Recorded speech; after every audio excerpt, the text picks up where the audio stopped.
embalming process for an autopsy case is a little bit more, well, it's a lot more detailed than it is if you have a natural um, passing. Because in that instance, you would just make an incision on your clavicle bone and raise your carotid artery and jugular vein no more than 3 inches, otherwise it's considered mutilation. Okay. And it goes through your whole system that way. What happens with organ donation? That's usually taken care of. People will make those arrangements prior to, and it usually is at a school or a private place, and they make those arrangements with them. And usually, even if we would help to pick up, that organization would come and take over from that point. Okay. Sometimes we've had people who may donate maybe their bones or something like that, and in that instance, we just have to do a little bit more work to create the appearance that we need for the families to be happy. Um, we're talking to Crystal Hardley, and she is the owner of Crystal Funeral Homes, Funeral Services, Yes, ma'am. right here in Grand Rapids, 4646 Kalamazoo. Kalamazoo, Southeast, along in the Matthijs Kuiper. Yep, I'm currently in the Matthijs Kuiper de Graaf location, and shortly we will have a sign up by the end of this month, hopefully. Is that a partnership? It is not. Actually, I'm just almost like cohabitating their building. Okay. But that's a very convenient location. It is very convenient, and it's with the option to buy, but I've been blessed where I'm at, and so I'm kind of, if it's necessary, I will. And it's pretty beautiful there. It's very nice. I'm so proud to say that I'm part of that building. We do offer a repast area too, which has been a blessing to a lot of families that we service, so that after they have a service, they can go immediately into our repast area where we can either have it catered or families can bring their own food in. That helps a lot too, with the convenience and everything. And then you are able to provide other services if needed, like music. Absolutely. We have organists that we can call in, or, we have the piano and things of that sort that are on hand. Anything to accommodate the service, be it a soloist, a hairdresser. We accommodate, we are full service, so whatever it is you need. Okay, do you do those things? Whatever's necessary. Okay. Whatever is necessary to do. That's good. But we have people we can call in to do different things, whatever we can't provide. For instance, if family does not want to do their own cooking, we will contact a caterer. But we try to work as hard as we can on our end so the family doesn't have to.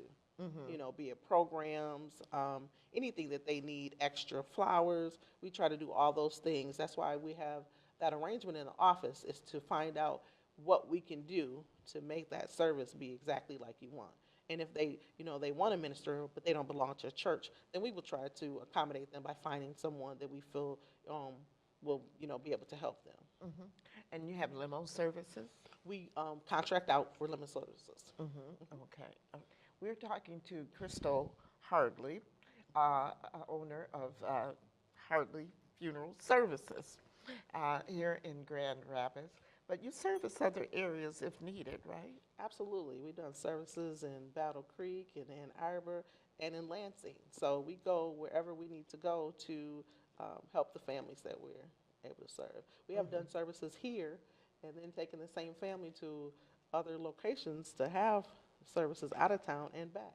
Okay, for the same family. Yep. But, wanting to make sure other people get a chance to be a part of it. Absolutely. Okay. And how are you able to manage your time just personally? It seems like this keeps you so busy. It does, but it all goes back to one of the statements I said earlier. I love my job, and I would say that if you're going to get in a job that you love, then it won't matter. I can be at the movies, and if my phone rings and my family needs me, that family and being able to service them means more to me than finishing that movie. And I thank God that I have a family that understands, that works with me to make those things happen, and they're very understanding.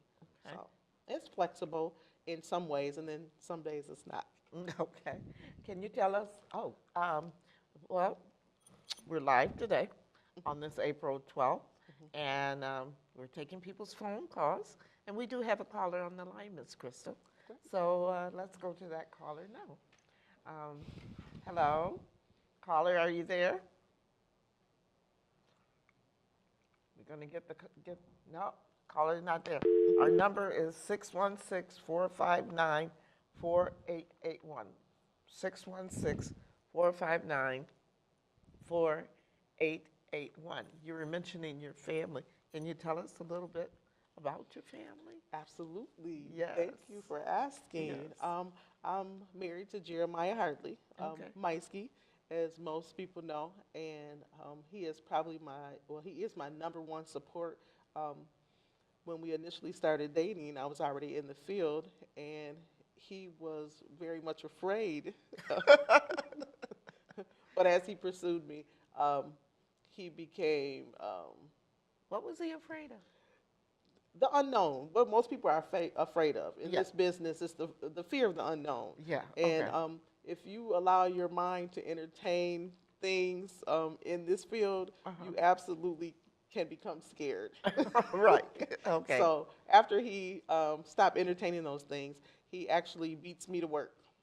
Okay. Okay. He gets right in there with you. He actually, I mean, if we have a service day, he will be the first one at work and the last one to leave, making sure that everything is, all the equipment and everything is set up and taken care of. Some things I just don't have to worry about because he'll handle those things. Yeah. And I have a wonderful staff like Denise Whitley and James Stokes. I mean, those are my, I should call them my first picks. Those are the people that are always going to be there on call as we need them. And they're very much appreciated.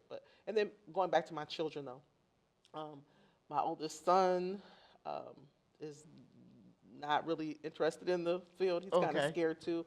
But my daughter Winter and my daughter Autumn they're a great help. And then also I have stepchildren that also will help us out when we need them and have. Okay. Yes. So have they experienced all aspects of the business, at least seen what it's about? Pretty much. My middle girl, Winter, is very helpful as needed. Okay. That's I good. can see a career for her. But does she see that? It doesn't matter. She's going to school. All right. All right. Our lines are open, 616-459-4881.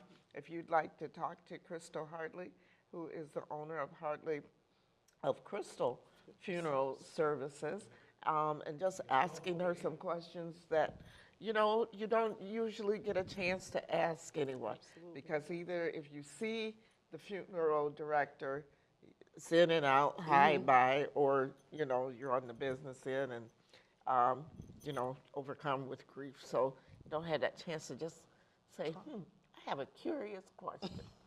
So if you have that curious question, give us a call, 459-4881-616. And so we're going to try this again, Miss Crystal. Okay. Hello, caller, are you there? Yes, I am. Hi. Do you have a question or a comment for Miss Crystal? Yes, I do have a question for Crystal. My name is Melissa, and I am calling in regards to her funeral services. Is it common for families to come in and set up funeral arrangements like way in advance before anything actually happens in their family? Yes. Absolutely. And That's one what of the we wanted to things- talk about next. You're That- right on top of everything. That is one of the things that I absolutely recommend. Pre-arrangements, planning ahead. What it does is helps you plan a service without grieving, without having to think about finances.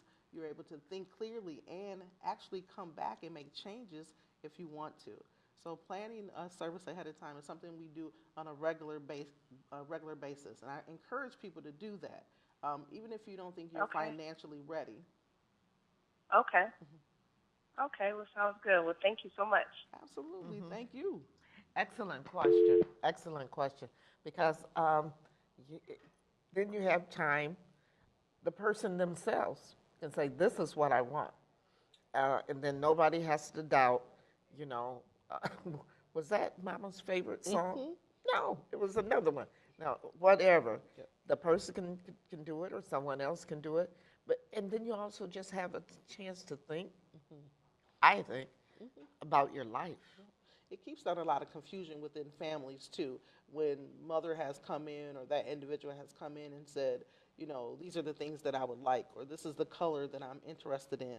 I see myself in this color. I even try to encourage people to write their write their obituaries ahead of time. So that way there's no guessing, and people get to remember you like you would like them to remember you. So I mean, there's just so many advantages to it. They won't have to spell grandmother's name wrong because we're used to calling her grandmama. We don't know her name. We don't know her maiden name. So those are some things that when you are prepared to plan ahead, you need to know, where they worked at. What kind of industry was that in. It's good to know their social security number. What cemetery do they want to be buried at? Do they have to be next to their husband? Are those their wishes? I mean, so they're just basic things. Actually had an arrangement done this morning, and the lady was like, I am so glad I came. I thought it was going to be so difficult, but it's not. I mean, you're just answering basic questions about yourself. And it gives a person insight Yes. into themselves and everything. And then you give them maybe a book or something? Yeah, we provide them with a breakdown of everything that we have discussed. We send them out with a lot of information so that they can, even though they've answered the questions, it gives them, again, time to go home and say, you know what, I answered this question. I want to be sure that this is okay. Or, I want to use my insurance for something else, and I want to do this with the money that I have on hand. I mean, there's so many variations and so much that they're sent home with to think about before they actually sign a contract or do anything. But let me just say this while we're kind of talking about pre-arrangements too. Most people always say, well, what happens if that funeral home goes out of business? By law, we are supposed to put your money in an escrowed account. That means that the funeral home is not necessarily holding your money. It's in an escrowed account. And that escrow company usually stays in contact with the family so that you know that your money is there. If you decide to move, a lot of people, when you're younger coming up, you're not thinking of moving, but as you get older, maybe your kids move away, you end up going where your kids are. Even if you have made arrangements here, that can be sent to whatever funeral home you decide to go to. Okay. Sometimes there is a 10% that the funeral home that you made arrangements with will keep, but the rest of it goes towards that service wherever you go. Okay. Well, that's good for people to know. Yeah, so you can change funeral homes. We have choices.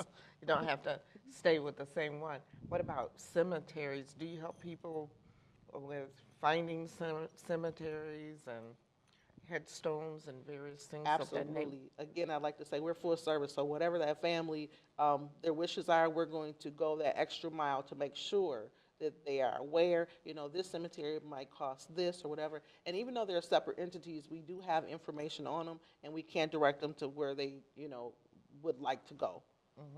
Okay. We're talking to Crystal Hardley, owner of Hardley Funeral Services here in Grand Rapids. What about, all death is, I think, difficult, but what about little babies and everything? Do you provide services for that? Yes, we absolutely provide services for babies through adults. There's no range. I mean, even in gestation, meaning babies that were stillborn. So. And it has to take a lot from you. You give a lot because you care a lot, but that has to take quite a toll on you from time to time. I think I don't realize that it takes a toll on me until maybe after the service is done, because I'm so engulfed in servicing that family.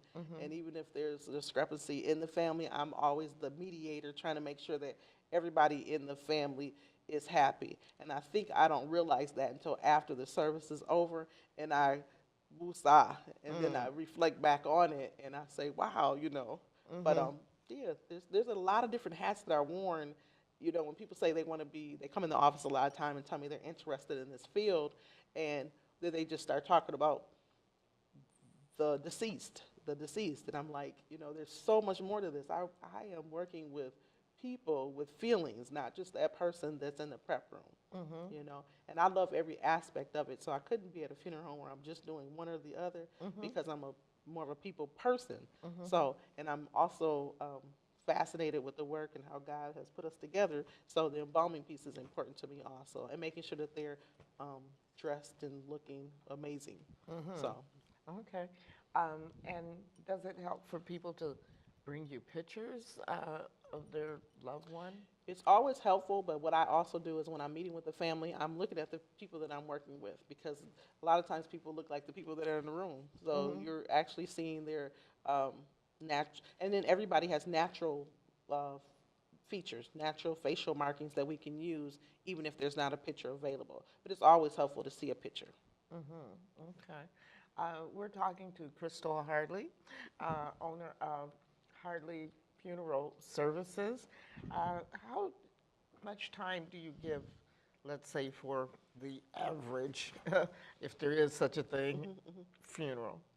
When you're saying time, I mean, I have families that will come in and maybe want a service right away. So they get in, they take care of the necessary documentations, and everything can be done within a day or two. A lot of times families take about a week to do services or so.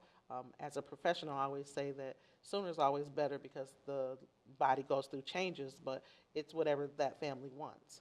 I can give my professional opinion, but if they want to take longer, then we will do whatever we need to do to help accommodate them. But when you say how long, every family is different. Some people are need way more questions answered. I always extend to my family that I don't have business hours because things don't happen during business hours. They are welcome to call me anytime with any kind of question. So some people take advantage of that, and they do call me and ask those questions, which I don't mind. Okay. I mean, they could be simple questions like, I didn't think about it, but what time can I have the flowers delivered to the funeral home, or do they need to go directly to the church? You know, Okay. you know, what is the script that we want on the flower? What time will the church be open in the morning? I mean, they can call me and ask me all these questions. And we do have documentations that we send them home with that say these different things, but it's so overwhelming if you're doing it at that very moment that sometimes it's easier for you to ask me than it is for you to go through those documents again. So. Okay. Again, I know that everybody's different, but how many pallbearers are usually, if people are using pallbearers, how many are so-called traditional? Yeah, we usually ask 3 on each side. So a total of 6 pallbearers are what we request. There's times where there's more, and there's times that there's less. If there's less, we usually ask some of our staff to step in to help accommodate the families. And some are honorary, right? Yep, and honorary just means, that they're not going to actually touch the casket, but they need to be acknowledged. Okay. For whatever reason, maybe they're elderly and not really able to lift as much, but want to be recognized. So. Okay. And now back to cremation. If somebody is getting cremated, what are the laws regarding that? I'm glad you brought that up because that is one of the things that a lot of people will say, well, I just want to be cremated. Well, you have to understand that you may want to be cremated, and we can honor that. However, the next of kin needs to sign for cremation. And there's an order to that as far as cremation is concerned. So say that a mother passes away and her children are scattered all over the place. We will need to get signatures from the majority of those children before we can do the cremation. From the majority of them? The majority. There was a time where we had to have everyone sign. Oh, my. However, it has recently changed, and now we just need the majority. Okay. I think I was reading something, just maybe in Sunday's paper, about a Michigan law and about people who divorce or they separate and they don't divorce, then who's really in charge when it comes time to make funeral arrangements. If you are not divorced, you're married, and your legal next of kin would be your husband Okay. or whoever your spouse is. So that's that. Yes. That's that. Uh-huh. Do you get people coming in with conflicts about insurance? I got an insurance form, and somebody else has another one, and different things like that. Absolutely. Unfortunately, when people grieve, it brings out a different side of them. Um, and I think it's a lot of times it's their way of grieving. So you're going to get some differences of opinion about the same thing often, especially if there's a number of children, because then you have different independent feelings about the very same thing. When it comes to insurance, though, there's not a lot that can be done because whoever the beneficiary is on that policy, it's just who it is. Too bad if you don't like who the person is. It has nothing to do with your likes or dislikes. It's whoever was designated as that beneficiary. So that kind of lessens the discrepancy as far as that goes. However, that person can determine whether they want to use that insurance policy to take care of that service. Because they don't necessarily have to. A man is responsible to use his insurance policy for his wife, and that's the only requirement. But not the other way around. A wife doesn't have to use her. Not the last one I read. All right, some wives are saying, what? I know. What did you say? Yeah. Okay. Okay. But most of us will. And with me pushing pre-arrangements, I am in the BW club. and I've encouraged them. We are making a lot of the decisions, and so I'm encouraging that they, women, pre-arrange, because we're the ones that are going to be basically responsible when things are happening. So I just encourage, planning ahead and doing so. As we talk about planning ahead and beneficiaries, then that's something else when we think of divorce or whatever, to change your beneficiary at the bank, at other places, I guess your 401k or this, that, and the other, if you want to make sure it goes to who you want it to go to. Because other than that, like you said, if it's in writing, it's going to. It's in writing, it's going to that person. Absolutely. And also, like, even if you have children who are your beneficiaries, you have to understand, make sure you're looking at those rules and regulations, because if you pass away and that child's a minor, then that policy is probably not going to work. Another thing that we do find with insurance policies that people wait until somebody gets ill and try to get an insurance policy. Well, there's a 2-year contestability period. So if they pass away within that 2-year period, then they may not be getting the money that they think they're getting. Because they have to pass that period. And that's why I always say, if you are getting insurance to take care of your funeral expenses, you're better off going to the funeral home. Because you make those payments. Yeah. And probably the greatest reason to do pre-arrangements too is because it locks your prices in at today's prices. Okay. And people say, well, I have insurance, but yeah, you do have insurance, but I've had a lot of ladies come in or gentlemen come in with a policy that was $2,500 back then, and that was good enough to take care of the service. Well, the service is way more than that now. It's way more than that. So that policy that they probably paid into over and over again becomes worthless. It's worthless. Exactly. Worthless. And that's why I said if you have, if you're able to do it now, you should actually pay and take care of it, or at least make payments and take care of it, and then that way it locks it in. Okay. What are some unique things that you've seen people do at funerals that were just kind of different or creative or thoughtful?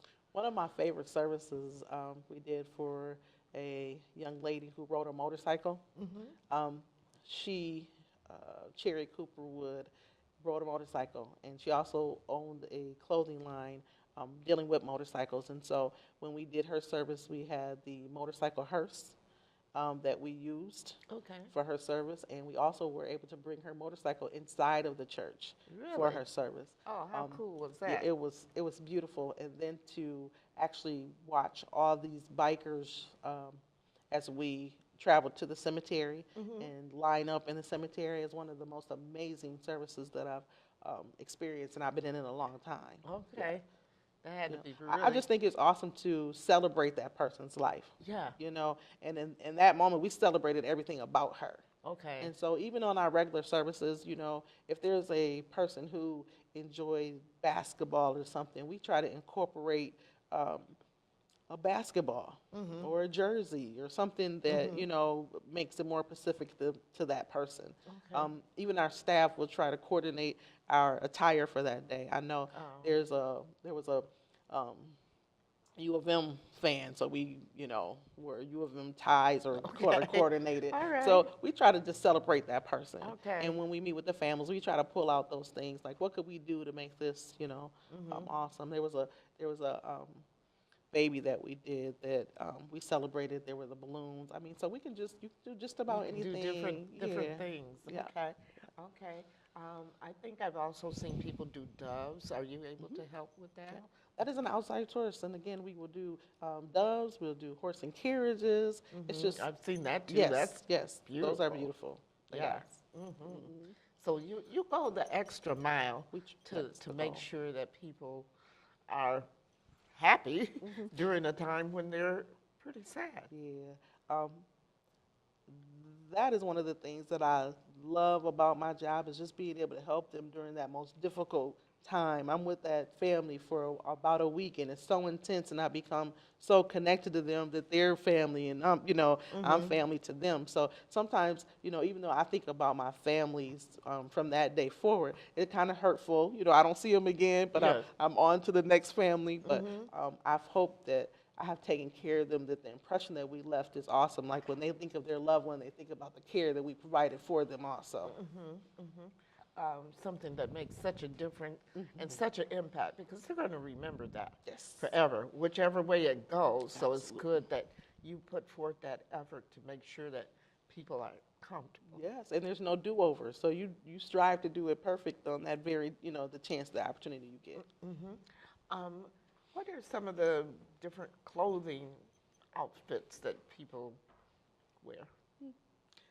That goes back to it's no longer traditional. So they wear whatever they sometimes wore. We have some people who want T-shirts and jeans on because that's what they wore. We have some people that'll dress up, suits and ties. I mean, like their Sunday best, kind of a thing. So it just varies. We have people who put on a gown. They feel like they're going to sleep. So it just varies. According to the person. We have room for some questions, 616-459-4881. If you have some questions about funerals and cremation and death and dying even. Did you have to learn a lot about the grieving process?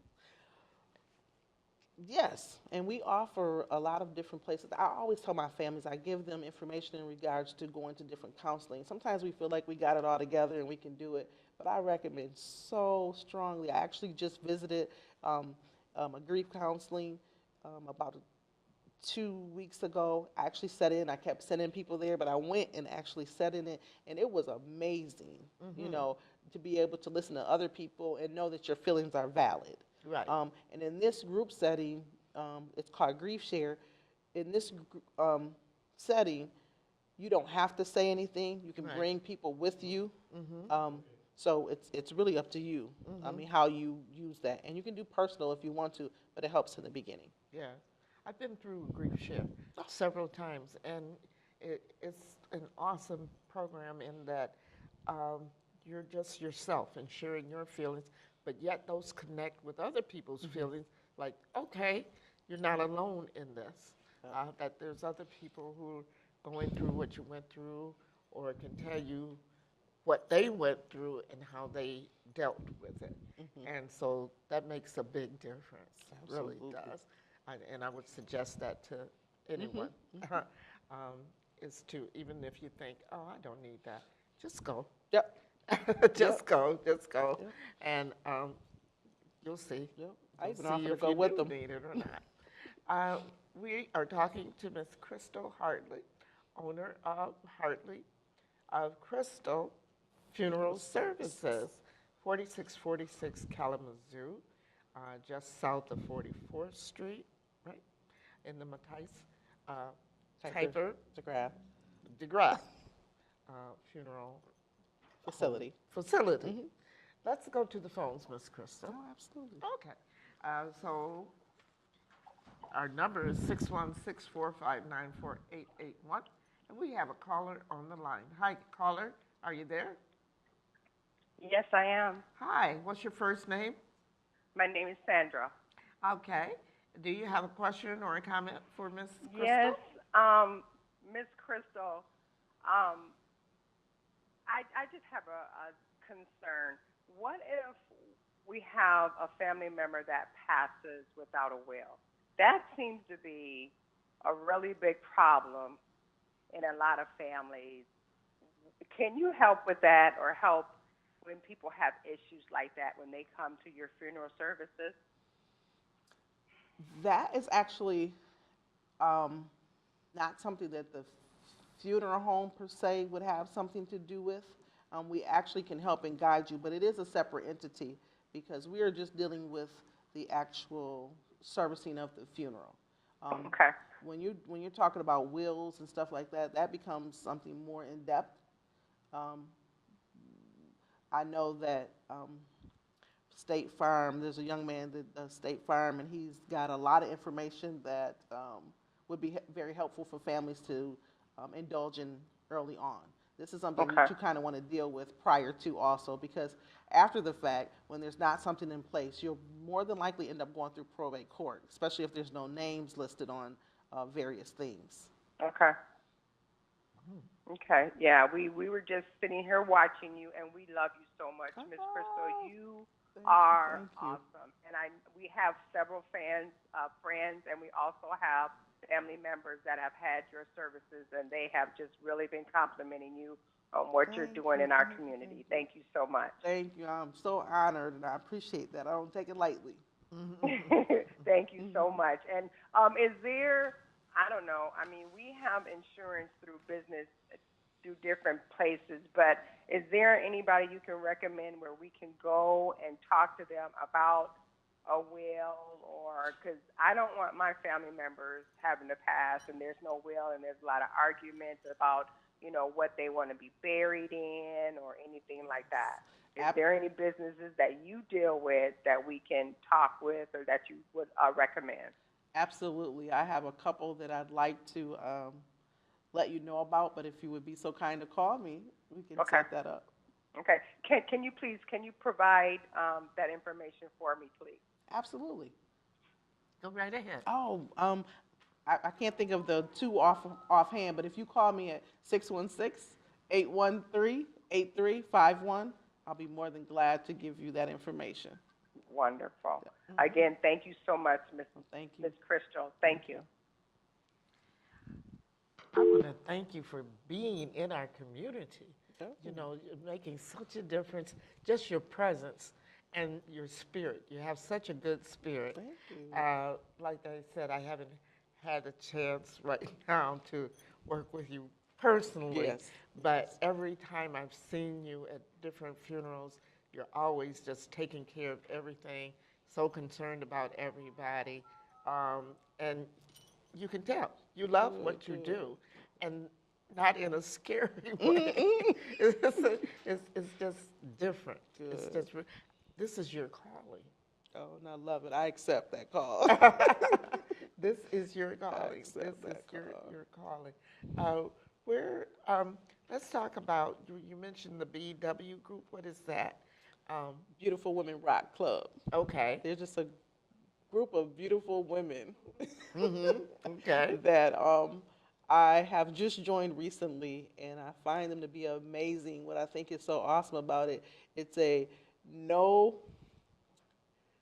and I'm going to say this wrong, and I'm going to get in trouble by our boss, but it's like a no talk about other people's zone. You know, it's just about uplifting one another and being positive at all times. And of course, those are the rules inside. But if you govern those rules inside, you automatically know when you're on the outside, we're only to lift each other up and make each other better. And so I just love it because we do rock. Okay, Yes. okay, all right, all right. And what other things are you involved in the community? Do you go into schools or organizations and tell them about what you do? Absolutely. I do a lot of junior achievement when I absolutely can do it. Go to the schools because one of the things is, like I said, I was introduced to this when I was a little old. I mean, I was young, but I was a little older. I had already graduated from school. But I think that it's important to let people know there's different careers outside of just saying, I want to be a doctor, I want to be a lawyer. I mean, you can be a mortician. Okay. You can. And so, or, I mean, you very seldom hear someone say a dentist or ear, throat doctor or, you know, different things. So I just love to go in and I kind of give them that shocker piece because when I come in, I'm like, what do you think that I do? And they're like, oh, you work at a church. I was like, because I have a suit on or whatever. Yeah. And I said, well, I do some services at churches, you know. Yeah. So I try to make them figure out what I do. But I love to go. I mean, I was teaching before, so of course that's my second passion, to be able to go in and love on the children and stuff like that. So that is something that I do quite often. I even go to the churches and kind of encourage them to do pre-needs in the churches to just get us to pay attention. I know it's a really difficult conversation to have, but I try to encourage them and show a different side to, you know, having somebody in our life that we have celebrated them, and this is how we can make this transaction, you know, seamless as possible. What would you say to young women, especially who want to go into this business? Go. Call me. We can do it. Absolutely. Can make it happen. Yes, I do have a couple young ladies that have mentored under me and have gone on to actually go to mortuary school and have graduated. So I am super excited. I know it. I'm super excited. I never put limitations on people who come to me who are interested. I encourage them. Don't just come to me. Go to the other local funeral homes. Get as much knowledge as you can. I want them to be better than me, you know. And if I say, oh, no, you can only work with me, then that limits them, and I do want them to be better. So go. If you want the experience or whatever you need or whatever I can do to help you to better yourself, then that's what I'm here for. How does it work with 3 Black-owned mortuary services? I'm glad you asked. It works wonderful because, first of all, I only want what God has for me. And so I don't want to step on any toes. I love the industry. If I can help in any way, any manner, I'm there. So I don't discourage when I go out into the community and do the vendor tables and stuff like that. Of course, I'm going to promote my funeral home, but I'm really promoting planning ahead. I want us to plan and do things ahead of time. So wherever you go, wherever you're more comfortable going, then that's what I encourage you to do. Because too many times people are having to do that just at the last minute, like, what do I do? And the whatever name pops in their head. And I hear that a lot. I heard this past week. It was like, oh, Crystal, I forgot. I didn't think of you. I would have loved to use it. And I don't want people to feel like that. I mean, when you lose your loved one, you need to be dealing with that. It's not about me at that time. If I can be of service, then I'll be glad to be of service. But if you have to go wherever you deem necessary at that time.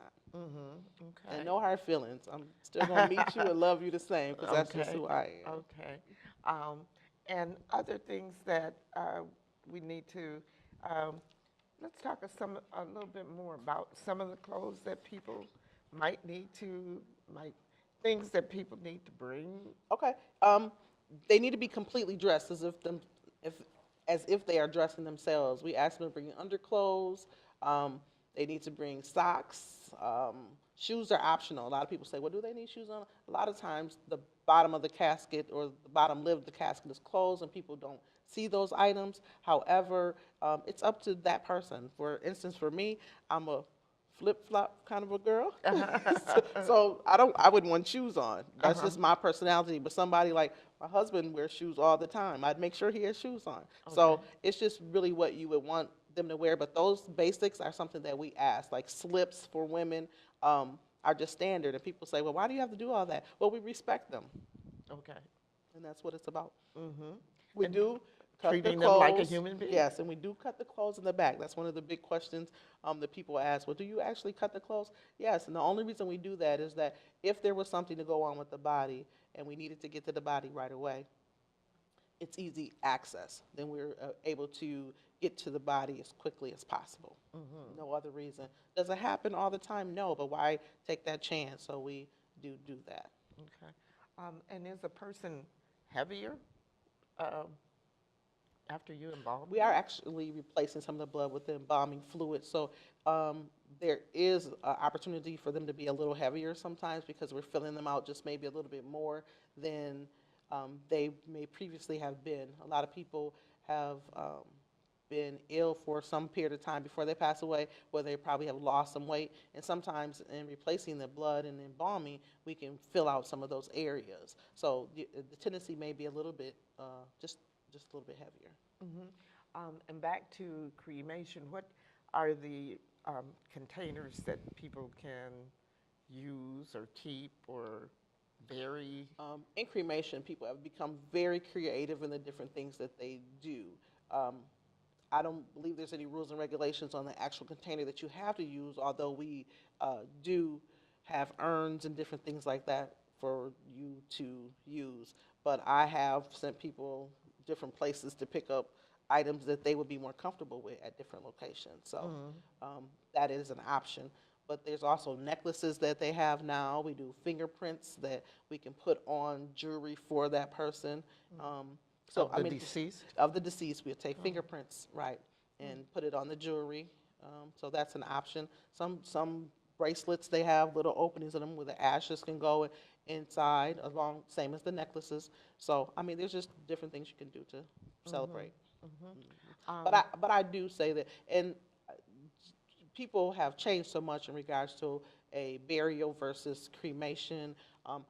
Either way, my thought on this is that you still need to have a moment to help with closure. Whether you do a direct cremation, I think that most funeral homes would allow you like a 15-minute interval where they don't charge you to come say goodbye. Because some people need that visual to see that they actually passed away.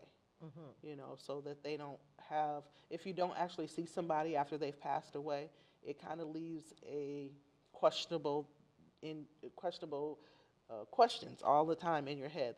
Did they actually pass? Or, you know, it's sometimes nice to see, you remember them like they were, but when you actually know, because you've seen them, it makes a difference with closure. So I recommend that you have a service before cremation. But if you don't, at least you'll be able to, you know, have that few minutes. Okay. Is there anything else that you would like to share with us, and what are your plans for the future? Sure. My plans for the future is to become better and better for each and every family. I often will ask my families, is there anything that I could do better? I mean, nobody's perfect, so if there's something that I ever said that may be taken one way or the other, that you felt uneasy with, I've been in it a long time, and even though my goal is to make sure I'm not being offensive or that I'm doing everything right, if you ever feel any kind of way or feel like I could do something better, I welcome that because I want to be better for that next family that I serve. So I love it. Could you please give us your contact information again? Absolutely. And your website? Okay. Crystal Funeral Services at 4646 Kalamazoo in Kentwood, Michigan. Please contact me with any questions or concerns at 616-813-8351 or crystalfuneral@yahoo.com. I know they do this in Chicago, but do you ever do night services? Whatever you like, anything that the family If asks. the family wants. Yeah. Yes. So whatever that family would like, we certainly accommodate them. We can do a lot of times cemeteries and funeral homes charge an overtime for services on Saturday. So we can do a service on Saturday and maybe the burial on a separate day, so that it cuts some of the cost of service. I mean, we just do everything. One of the things that my husband and I do every year is go to one of the national conventions where they do continuing education, so we can continue to learn and learn things from not in our own area. So we actually travel to wherever the convention is that year, so we can learn things that we can offer our families that maybe give us an edge on any other service that's offered. Before we close, is there any such thing as renting a casket? Absolutely. If you are doing a cremation, we do have a rental casket that is used. You can rent this casket because the entire inside of that particular casket is removed, so that becomes your interior to that casket. And is it still a law that people need to, if they're being buried, to be buried 6 feet deep or something? Is that a law? I don't know if that's a law or not. I just know that the cemetery requires a vault, and I believe it needs to be at least the 6 feet, but I'm not exactly sure because I don't want you to quote me on that. Okay. All right. Okay. Well, Ms. Crystal, we want to thank you so much for coming on Time to Talk and enlightening us about funerals and cremations and death and dying and just the whole process that we just don't usually get a chance to sit down and really talk honestly with someone about. So thank you so much for being on Time to Thank you. Talk. I'm so honored to be in your presence. Thank you. I really enjoyed having you, and we hope you come back. I will. Okay. And we want to thank you for watching. And remember, you can watch Time to Talk every 2 weeks, every second and fourth Wednesday, live 8 p.m. No, 7 p.m. to 8 p.m. I'm giving our old time. I'm still getting used to it. 7 p.m. to 8 p.m. right here on Comcast Cable 25, GRTV, WKTV. And also, you can go online and watch us as well. So have a great 2 weeks, and we'll see you soon. Thank you.